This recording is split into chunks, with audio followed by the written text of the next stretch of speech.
Yo, you are in the box with your personal brain exerciser, the blackmail intellect riser, that tasty tantalizer. What's your name? Morpheus, caller number 1, you're on the air. Yo, thanks for getting me on, dog. I just want to say, man, you dropping that science 100, son. You 100 every day of the week, That's right, dog. that's I'm right. 5,000.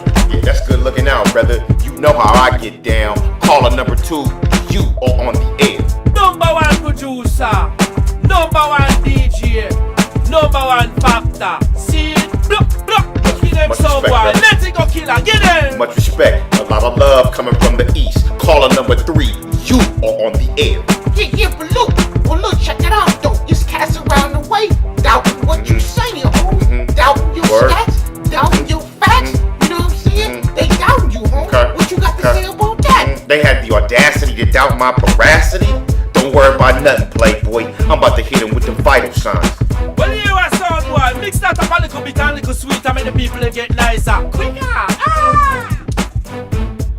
Now, there has been much speculation about what is really ailing Black America.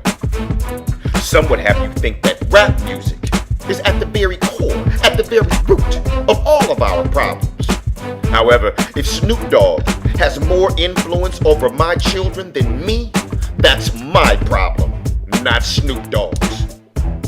Some have the theory that our schools are not being supplied with enough money. However, our children have to be in the classroom and behaviorally disciplined enough to sit down and consume the information. What we're asking for is new books, when oftentimes our children aren't mastering the information that they are being given today. Some hypothesize that the man is meeting in private to systematically hold us down when we're doing a great job of that ourselves. In fact, we're on the verge of being the first culture to exterminate itself. Well, I would propose to you that none of these things are to blame. I have quite a different theory. Now, to prove any theory, you must first start with a hypothesis. I would propose to you that we are in complete control of our own destiny, and that there are 2 core issues crippling Black America today: poor black male parenting and poor black male education, gangs, teen pregnancy, poverty, illiteracy, and incarceration are byproducts of fatherlessness. Now, let me supply you with the facts. Currently, 70% of black children are being born without their father. The percentage of black women who are married has declined from 62% to 31% between 1950 and 2002. In fact, in 1963, when Dr. Martin Luther King gave his I Have a Dream speech, more than 70% of all black families were headed by married couples. In 2002, that number is 48%. Black children were more likely to grow up with both of their parents during slavery than they are today.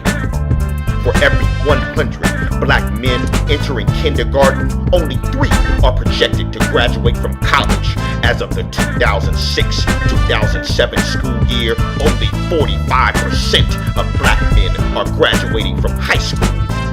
With those numbers in mind, it's not difficult to understand why black men only represent 3% of the finance industry, 4% of the science and technology industry, and 12% of the waste management industry. In 2006, 72% of master's degrees that were issued at historically black colleges went to women. The graduation rate at the all-female black college Spelman was 77%.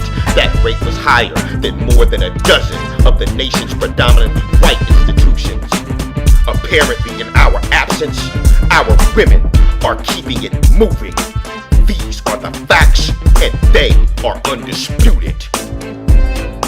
The absence of the black male with in our family structure is causing large-scale devastation. This is a proven fact, and there is no room for deliberation, debate, or interpretation. It's up to us to get control of this situation. I was created to start the conversation. What I have come to do is deliver to you the factual information. The facts about fatherlessness are completely overwhelming. Let's examine a small handful. Children of father-absent homes are 5 times more likely to be poor. In 2002, roughly 7% of children in married couple families were living in poverty, compared to 38% of children in female-headed households. Now, let's examine the black hand side. Roughly 40% of black children are living below the poverty line. The poverty rates for black children are higher than any other ethnic group in America. In studies involving over 25,000 children across America, it was found that children who lived with only one parent had lower grade point averages, lower college aspirations, poor attendance records, and higher dropout rates than students who lived with both parents. In fact, 71% of all high school dropouts come from fatherless homes. Now, let's examine the black hand side. 42% of all African American boys have failed an entire grade at least once, and only 18% of black men ages 20 to 21 are enrolled in college. Adolescent females between the ages of 15 and 19 reared in homes without their fathers are significantly more likely to engage in premarital sex. In fact, 71% of teen pregnancies are to children of single parents.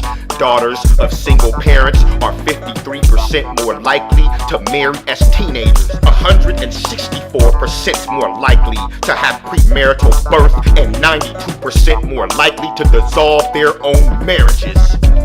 Now, let's examine the black hand side. Black American teenagers have higher pregnancy and out-of-wedlock birth rates than their white and Hispanic peers.